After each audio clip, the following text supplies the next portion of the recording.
Di materi semalam tadi sudah kita bahas berkaitan dengan karakter candle, membaca karakter candle. Ya, berkaitan dengan karakter candle ini ada 4 hal utama yang menjadi catatan kita, yakni berkaitan dengan body candle, yang berkaitan dengan sumbu atau rejeksi, berkaitan dengan rasio, kemudian terakhir berkaitan dengan high dan low-nya. Body ini mewakili atau mengindikasikan momentum yang kuat. Semakin tebal body yang terbentuk, maka semakin kuat pula power yang ada di sana. Ya, tergantung powernya merah atau hijau. Kalau merah berarti banyak penjual, kalau hijau berarti banyak pembeli. Semakin banyak menjual, harga semakin anjlok. Semakin banyak yang membeli, ya tentu potensi berikutnya akan makin naik ya. Semakin banyak pembeli, harga semakin, kalau banyaknya penjual, semakin banyak penjual, harga semakin anjlok. Semakin banyak pembeli, harga semakin naik. Kemudian sumbu mengindikasikan atau memberikan petunjuk ini adalah perlawanan atau penolakan. Kemudian rasio ini adalah perbandingan antara ukuran body dengan sumbunya. Sementara high dan low mengindikasikan range, kemampuan pergerakan dalam satu periode. Semakin tinggi range yang terbentuk, maka peluang yang terjadi, peluang yang ada, dia bisa bergerak naik turun lebih panjang ya, lebih banyak peluang untuk bergerak naik dan turun lebih tinggi ya. Contohnya begini, akan sangat berbeda ketika intensitas harga atau intensitas candle di sana terbentuk pendek-pendek seperti ini. Range-nya pendek-pendek, sehingga kemungkinan besar nanti akan berada di kisaran seperti ini, akan lebih pendek-pendek. Kemudian ketika dia mulai menebal, mulai panjang, maka ada kemungkinan panjang berikutnya, range-nya, harga high dan low-nya ini juga akan lebih panjang, sehingga yang di awal lebih pendek kemudian mulai muncul range yang lebih panjang, maka ada kemungkinan nanti juga akan lebih panjang-panjang. Kemudian selanjutnya, setelah kita membahas karakter candle ya, berikutnya kita akan membahas berkaitan dengan struktur ya. Nah, ketika kita membahas struktur, nanti akan ketemu di sana tren. Struktur yang kita baca adalah kumpulan candle-candle yang membentuk satu pola.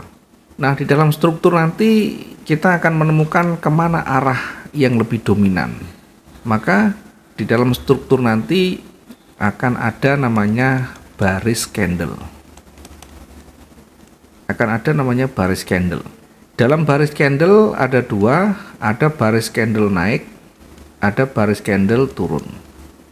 Ketika harga bergerak naik, ya candlenya berbaris seperti ini.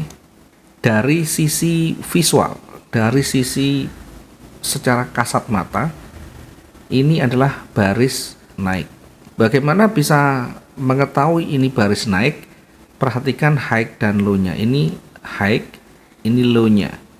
Ini high, ini low-nya.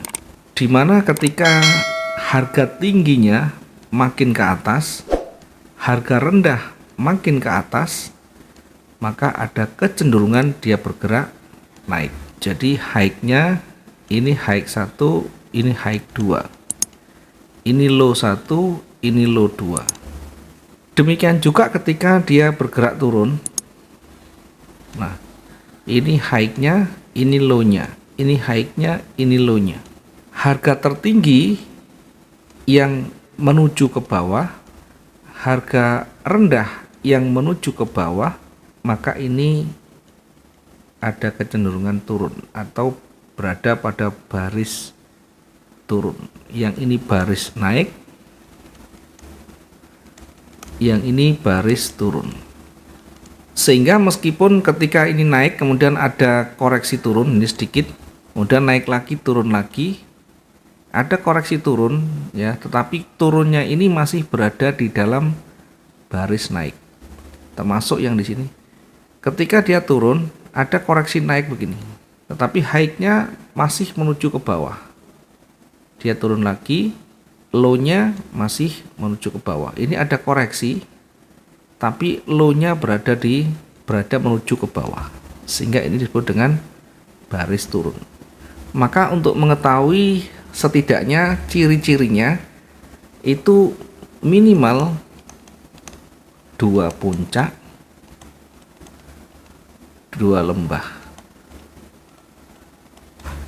Minimal 2 puncak, 2 lembah yang sama-sama satu arah. Kalau dia naik berarti puncaknya menuju ke atas, lembahnya menuju ke atas. Kalau dia turun, puncaknya menuju ke bawah, lembahnya menuju ke bawah. Nah, tujuannya untuk apa? Untuk lebih memahami sehingga arahnya ini berpotensi kemana. Ketika arah sudah ketemu, baru kita menentukan titik entry. Contohnya begini, saya akan tunjukkan di candlenya ya, seperti ini ya. Oke, kita coba tunjukkan dulu contohnya ya, biar kita nanti juga memahami ya. Apakah dia bergerak turun atau naik? Kita coba lihat ya. Apakah dia bergerak naik atau turun? Kita coba lihat. Yang selalu menjadi catatan kita, yang selalu menjadi dasar kita adalah high dan low-nya. Contoh, saat dia berada di harga terendah, kemudian mulai bergerak naik. Dia mulai bergerak naik, perhatikan ini naik. Ambil yang banyak mendominasi ya, kita bisa mengambil di bodinya yang naik, kemudian berikutnya ada koreksi turun, kemudian naik, kemudian turun. Nah, ketika dia bergerak naik, turun naik, kita perhatikan di sini. Ini low-nya, ini low-nya. Kemudian ini high-nya, ini high-nya. Kemudian ketika dia mencapai tertingginya, dia mulai bergerak turun. Nah, ternyata dia bergerak turun sejajar berada di garis ini. Jadi tidak berada lebih tinggi ya. Sehingga ini kita sementara setelah sampai di sini maka tidak bisa kita jadikan sebagai tren. Kemudian perhatikan ketika dia naik lagi ya. Ini naik. Yang mewakili secara umum dia bergerak naik. Kemudian turun. Oke. Turun di sini, naik lagi, turun lagi sama karena ini berada di satu garis, maka saya ambil satu. Kemudian naik lagi, kemudian turun lagi. Nah, begitu turun dia sudah mulai berubah warna hijau.